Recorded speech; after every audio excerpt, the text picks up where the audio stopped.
Salamu ala manittaba'al huda. Keselamatan itu Allah akan curahkan, limpahkan, berikan bagi orang-orang yang mengikuti petunjuk hidayah Allah Subhanahu wa taala. Karena itu pastikan yang pertama, semua kegiatan, aktivitas yang kita lakukan hendaknya betul-betul digunakan untuk ibadah kepada Allah. Karena hidup dan kehidupan ini tidak ada arti dan nilainya kecuali betul-betul kita gunakan untuk ibadah kepada Allah. Wa ma khalaqul jinna wal insa illa liya'budun. Tidaklah diciptakan jin dan manusia melainkan hanya untuk beribadah kepadaku, kata Allah.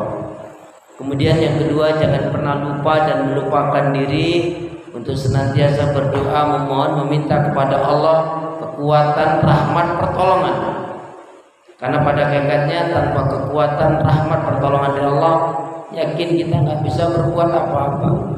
Itulah kenapa kita dianjurkan sering-sering mengucapkan Masya Allah, la haula wa la quwwata illa billah. Atau ketika kita merasakan tidak nyaman, segera kita pacu dengan gempuran-gempuran doa yang indah. Mulai dari kita membaca Bismillahirrahmanirrahim, la yadurru ma'asmi syai'un fil ardi wala fis samai wa huwas samiul alim. Kalau kita rasanya badan tidak enak, setelah kita mengucapkan Bismillah 3 kali, kita berdoa Allahumma anta syafi la syifa illa anta. Kemudian baca satu akhir dari surat Yasin. Mana bagian yang sakit, minta kepada Allah. Misalkan kepala, wa subhanalladzi biyadihi malakutu kulli syai'in wa ilaihi turja'un. Ya Allah, sembuhkanlah segala penyakit kepala yang ada diriku, sembuhkanlah segala penyakit yang ada pada diriku. Kalau yang rasanya di dadanya, kalau rasa di perutnya, kalau rasa di kakinya. Fa subhanalladzi biyadihi malakutu kulli syai'in wa ilaihi turja'un. Kemudian minta kepada Allah sambil kita pijat ya. Misalkan yang Subhanalladzi biyadihi malakutu kulli syai'in wa ilaihi turja'un. Allahumma shfi anni. Allahumma shfi anni. Ya Allah, sembuhkan aku, Allah sembuhkan aku. Alhamdulillah, hingga hari ini Allah Subhanahu wa taala juga masih memberikan sesuatu ini tidak diberikan oleh Allah lagi kepada orang tua kita, teman sahabat kita yang sudah meninggal. Artinya kehidupan.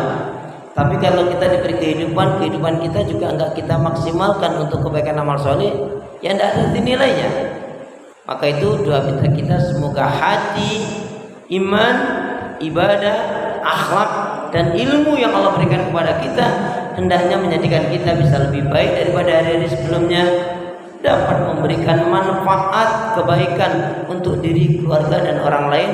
Dan juga harapannya tentunya dengan istiqomah kita akan mati dalam keadaan husnul khatimah. Amin ya rabbal alamin. Kenapa? Ya, karena seorang muslimah yang baik hatinya, baik imannya, baik ibadahnya dan juga baik akhlaknya, insyaallah muslimah yang baik hatinya, iman, ibadah dan akhlaknya, insyaallah muslim yang seperti ini jiwanya tenang dan tentram walaupun tabungannya banyak. Amin ya.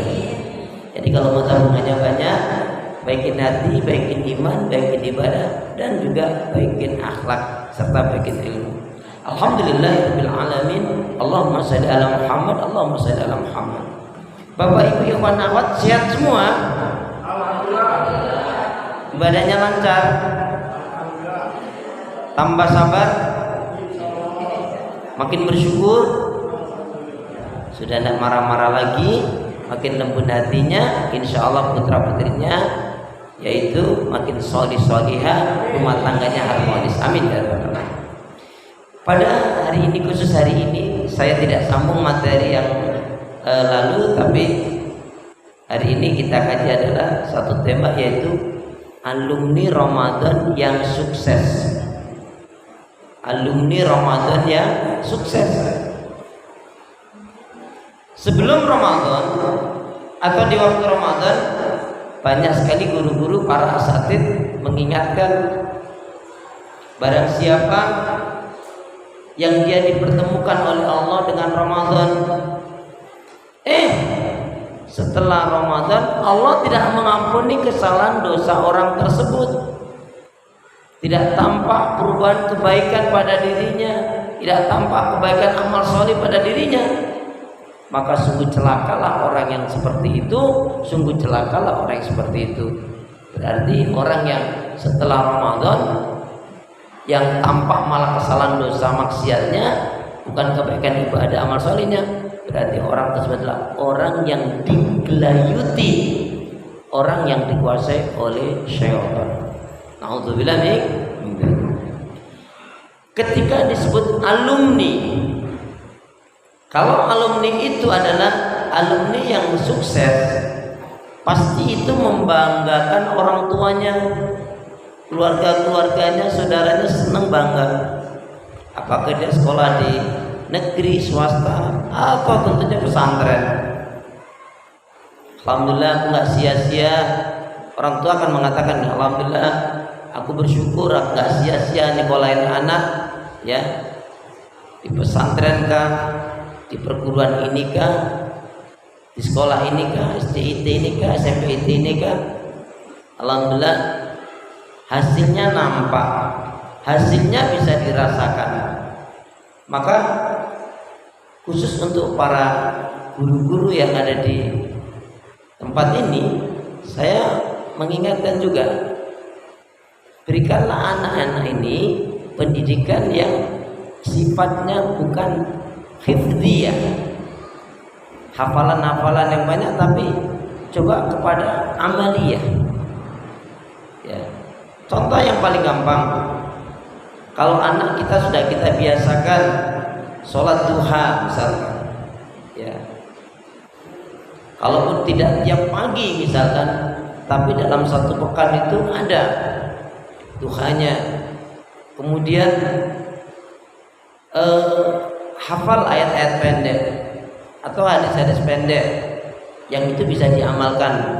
Kalau yang sering saya bacakan kan, la taghdab walakal jannah kullu ma'rufin shadaqah la tusahib illa mu'minan. Jangan kalian bersahabat bergaul dengan orang-orang yang tidak baik, atau janganlah kalian bergaul kecuali dengan orang-orang yang beriman. Kemudian untuk anak-anak itu perlu ditanya, hari ini kamu tadi pagi atau kemarin kamu sudah mengucapkan terima kasih jazakumullah dengan ibumu belum, dengan ayahmu? Ini yang paling penting. Kalau dia nggak jujur kan ketahuan. Kenapa ibu guru kok perlu mengingatkan demikian? Karena kita mempraktekkan hadis yang sangat memungkinkan. Bahkan ibu-ibu pun perlu ditanya, hari ini sudah mengucapkan terima kasih belum sama suaminya? Kayaknya belum deh. Ustaz baru ngajarin. Ya, itu suami nanti akan gairah hidupnya ada. Suami akan tambah semangat. Bi, alhamdulillah, terima kasih ya, Bi ya. Jazakumullah. Tapi baik banget deh. Ya, karena minggu depan tanggal muda. Ucapan dari seorang istri yang tulus itu masya Allah menjadi gairah tersendiri bagi suaminya. Suaminya agak lemes, suami sakit. Kenapa Bi? Sakit ya kamu? Mang kamu itu payah, penyakitan. Ya. Coba deh ibu sekali-kali tunjukkan, Bi aku kangen banget Bi. Itu menjadikan suami juga gairahnya lebih loh. Setuju ya?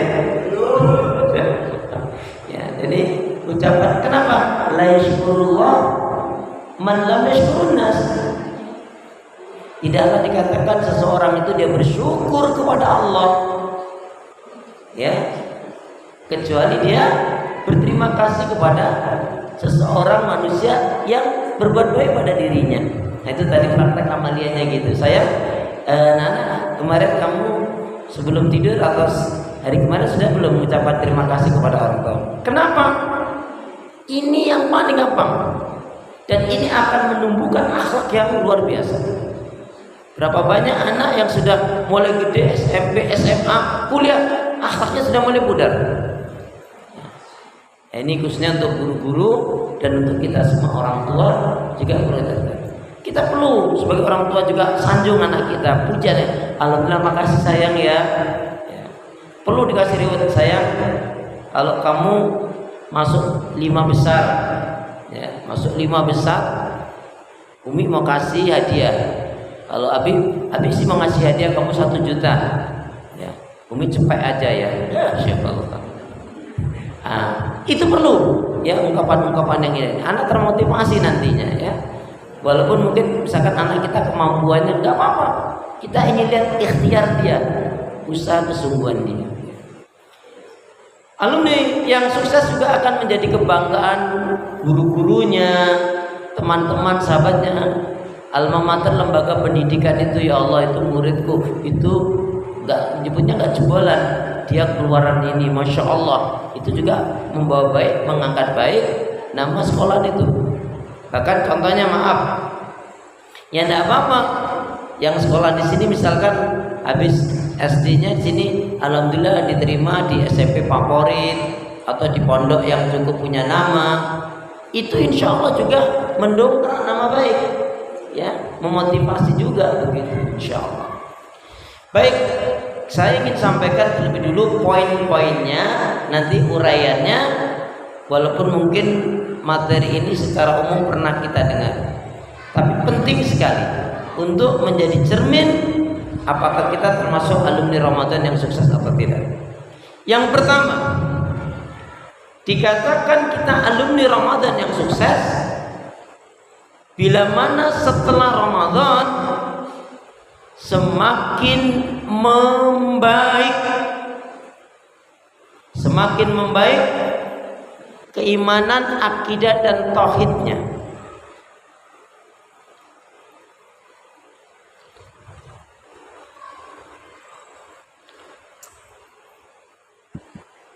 Semakin membaik keimanan, akidah dan tauhidnya. Kenapa? Keimanan, akidah dan tauhid menjadi pangkal awal, sumber awal kebahagiaan. Iya. Karena ternyata orang itu kalau keimanan, akidah dan tauhidnya benar, pasti bahagia. Pasti bahagia. Dia nggak akan berkeluh kesah. Dia akan menikmati dengan husnudzon, positive thinking, bersangka baik kepada Allah. Mungkin ibrah pelajaran yang pernah kita kaji, masih ingat waktu Ramadan kita pernah belajar tentang, yaitu seorang yang bernama sahabat Julaibib dengan istrinya. Istrinya cantik, Pak, wanita gadis tercantik di negerinya, di sekitar Madinah itu.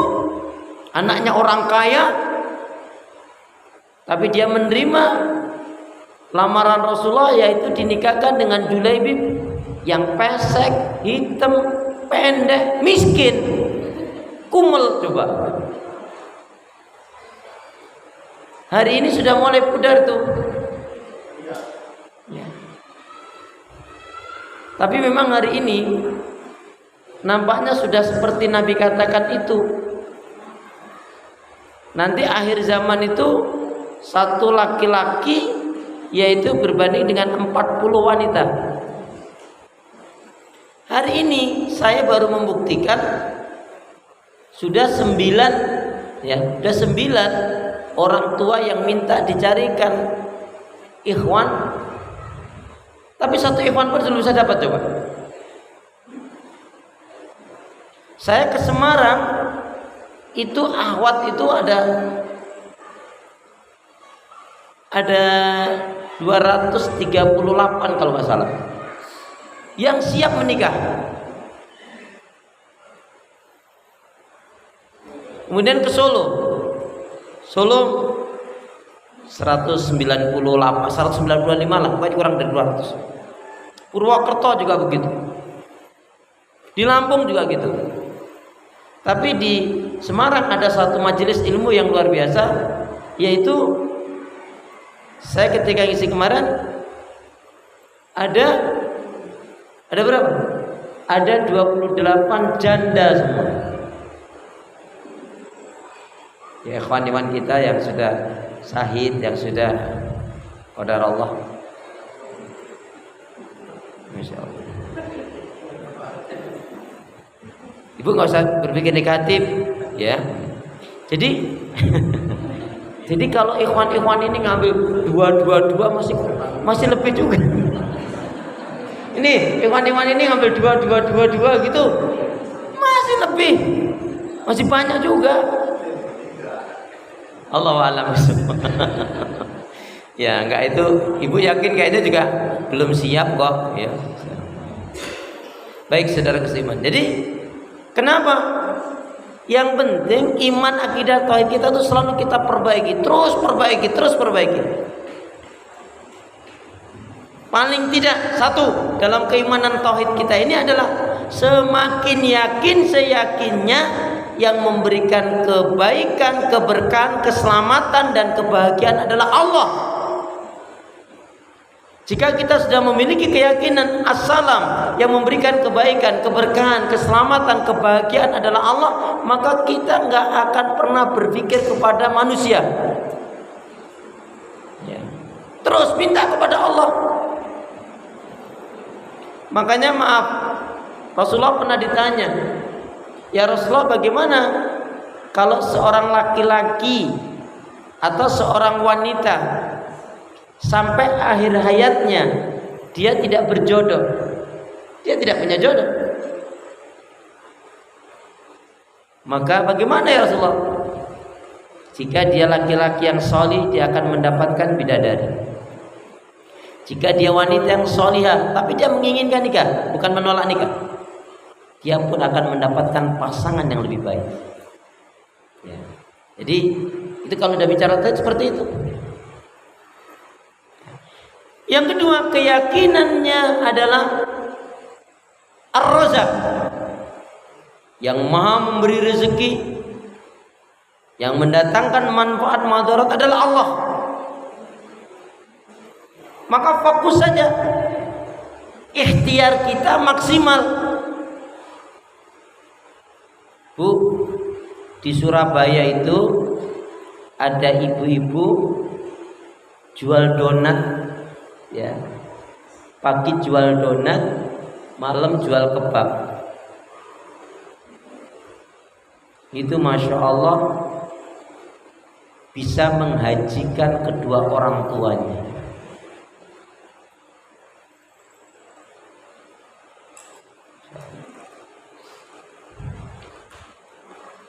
Jadi ada ikhtiariahnya.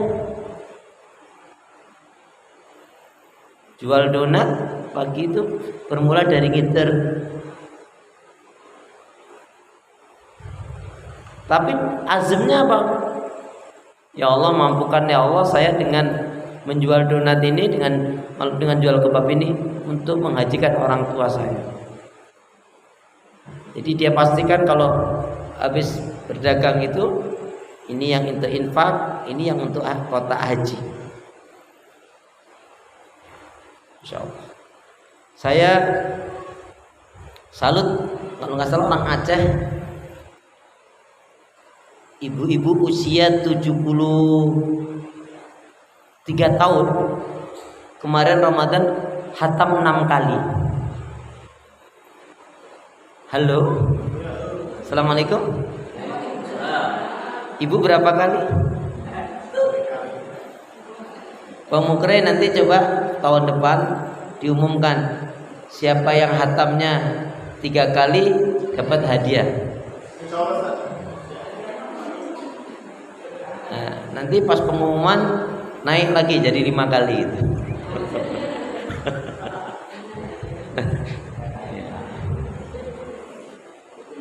Hadiahnya paling penting dari Allah. Jadi Ar-Razzaq, keyakinan yang kasih rezeki, yang memberikan manfaat madarat adalah Allah. Sudah, keyakinan ini harus miliki. Karena ternyata orang susah, orang sakit, orang sedih, orang gelisah karena dari cara berpikir dia sendiri. Apa yang dia ucapkan, hati-hati ini.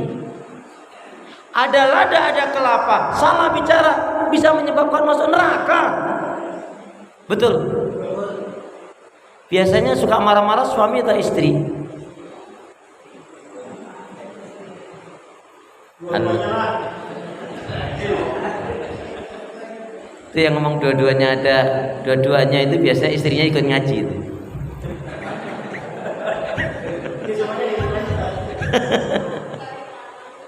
Untuk menyenangkan istri itu, masya Allah.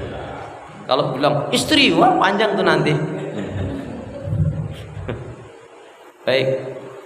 Jadi kita harus yakin Ar-Razzaq. Kita ingin banyak sedekah. Maaf ya. Ternyata orang banyak masalah. Rezekinya nggak nambah-nambah. Ekstrimnya kemiskinannya nggak lepas. Banyak masalah. Rezekinya nggak nambah, kemudian jiwanya nggak tenang. Kemungkinan 3 hal: suka mengabaikan sholat, ya, durhaka sama orang tua, atau tidak ada upaya membahagiakan orang tua. Satu lagi, jarang bersedekah. Coba deh. Makanya panjenengan kita yang terutama masih punya orang tua yang masih hidup, telepon orang tuanya kalau memang jauh, ya. Kalau dekat datang, khusus silaturahim, minta maaf dan minta doanya. Ibu aturaken sedanten kelepatan pun putra utawi putri. Pilih wonten saagengipun ngapuntenipun Ibu, tunganipun Ibu. Itu bisa orang Jawa itu.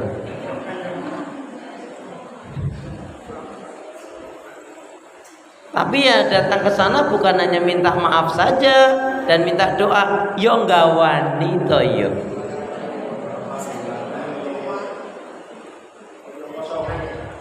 Udah cuman ke sana kosongan, minta maaf, minta doa, habis itu minta ongkos.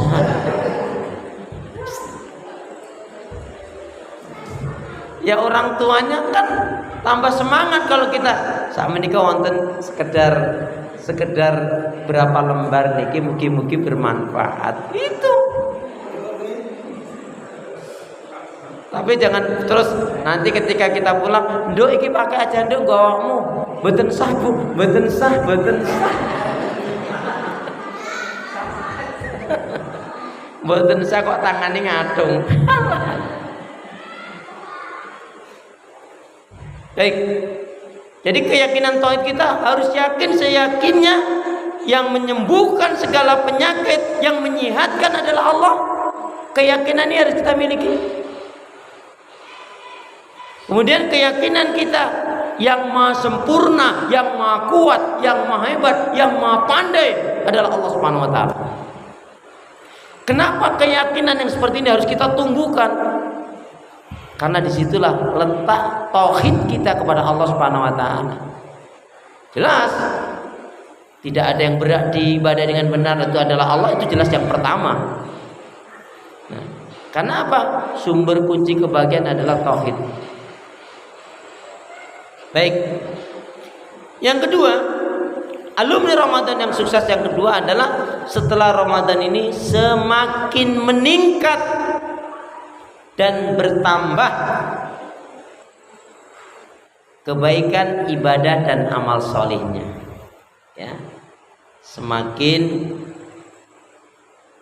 bertambah meningkat kebaikan ibadah dan amal solihnya. Ustadz gimana mau menambah? Contohnya yang paling gampang aja. Ikhwan dan akhwat, sudah belum antum melazimkan atau merutinkan atau menseringkan sholat tahajud dirangkai dengan 6 amalan? Ibu masih ingat apa 6 amalan? Alangkah indah dan baiknya jika itu kita sudah lazimkan setiap malam. Tahajud itu kita bareng kita iringkan dengan 6 amalan. Itu nggak mungkin kalau waktunya hanya 10-15 menit, nggak cukup.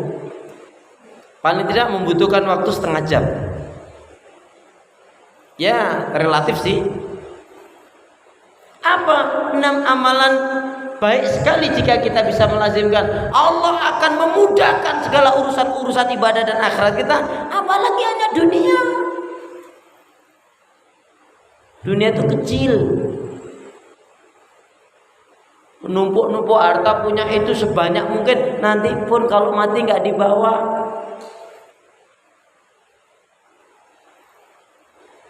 Orang kaya mati, orang miskin mati, pejabat mati, pemimpin mati, rakyat mati, ya, pimpinan mati, murid mati. Udah sampai situ aja.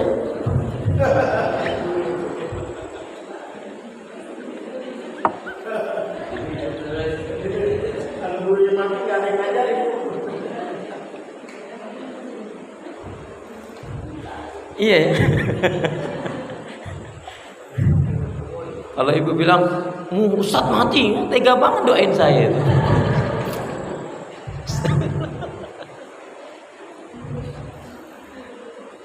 Baik. Contohnya, jadi apa 6 amalan yang dikaitkan dengan tahajud?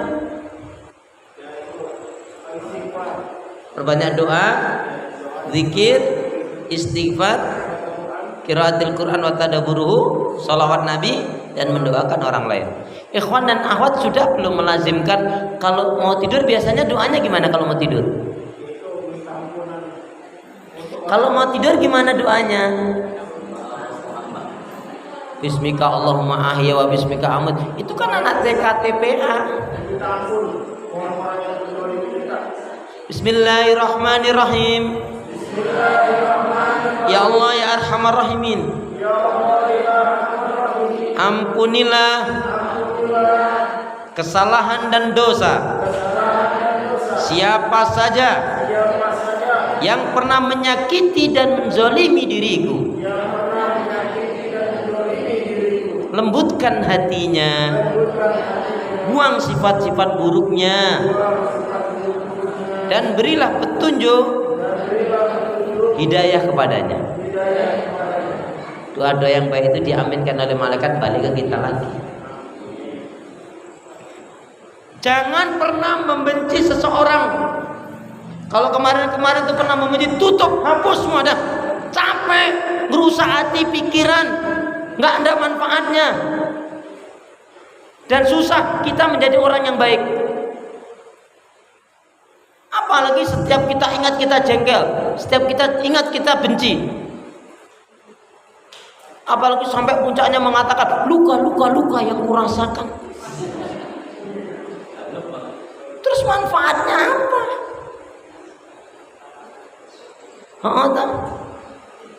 Sudah tutup buku, Bengkulu, Semarang.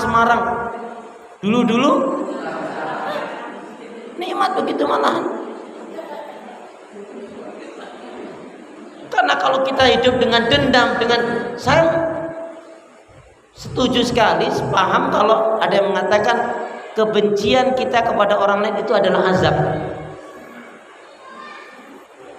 Karena dengan kita benci sama orang lain, merusak hati kita, pikiran kita, perasaan kita, amal kita, tidak ada manfaatnya sama sekali. Ya Allah.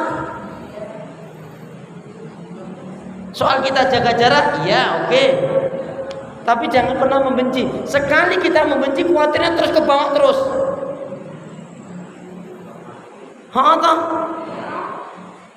Yang menjadi masalah, yang kita benci dia sudah tobat dengan tobatan nasuha. Itu masalah besar. Begitu disebut nama itu langsung jengkel, padahal hanya namanya sama. Ingat bu, setan merusak wanita lebih banyak perasaannya. Laki-laki dirusak itu pikirannya. Tapi baik laki-laki atau wanita kalau sudah dirusak dua-duanya atau salah satunya, mesti dia nggak bisa berpikir seimbang. Itu yang dimaksudkan tundukkan hawa nafsumu, kendalikan hawa nafsumu, di antaranya pikiran dan perasaan kita ini. Jangan sampai digelayutin oleh syaitan. Ya. Makanya orang yang bisa mensyukuri apa yang Allah berikan itu nikmat itu. Hati-hati berucap-ucap sama suami, berhati-hati berucap-ucap sama istri. Salah ucapan menyakitkan, hilang kemesraan itu. Ya enggak? Mi, kamu kok dari dulu kok hitam tau Mi? Astagfirullahaladzim.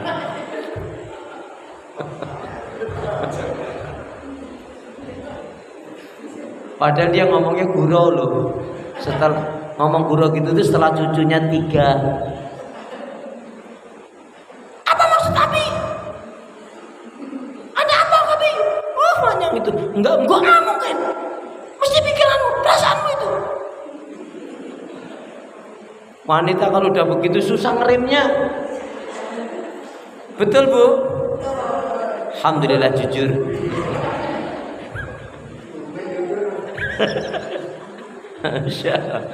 Jangan mau setan menguasai pikiran perasaan kita. Jangan mau. Astagfirullahaladzim. Jadi kalau suami atau istri ngomong yang kurang mengenakan, apa tadi?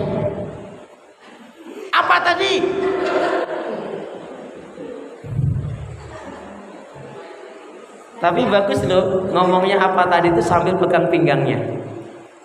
Tapi kalau sambil pegang pinggangnya nggak mungkin ngomongnya kencang-kencang. Tadi apa ngomongnya?